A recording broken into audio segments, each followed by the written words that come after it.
Holy Good Friday po guys. Ayan, ulam natin sinigang na salmon na ulo. Ito po yung mga ingredients niya. Ayan, panoorin niyo po ito guys. Yes, Papa Tek, please paki-subscribe na po. Like and comment. Ayan po. Ito naman po yung pinagugasan ng bigas. So, ilalagay ko na po dito. Ito po yung first step, syempre.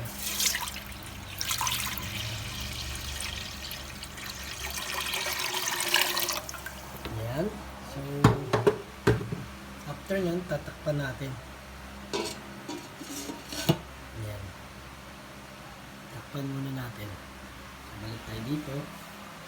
Ayan. Salmon, fish, head salmon fish, ginger, ceiling green, tomato, and onion.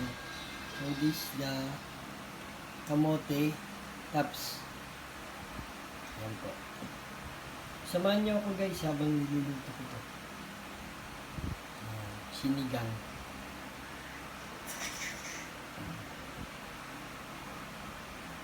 So, ayan po. Ayan po. Mamaya gusto ko sana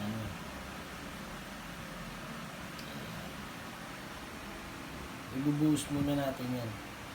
Of course, unahin natin yung medyo masarap-sarap to. Lalagyan na natin syempre yung tomato. Pinamay ko na guys kasi malinis naman po yung kamay ko. Nasabay-sabay ko na yan. Pag kumulo at lumambot na yung tomato, onion, ayan, tapos itong sabay ko na rin itong sili. And then yung ayan.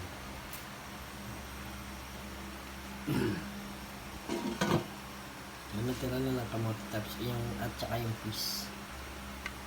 Para ayan siya.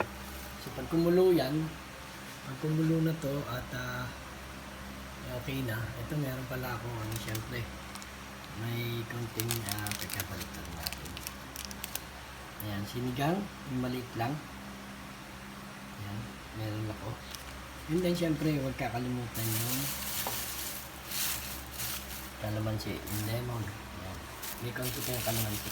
Pipigaan ko pa rin siya para talagang wala talagang lansa. Ayan, kahit mga 5 pieces lang ito.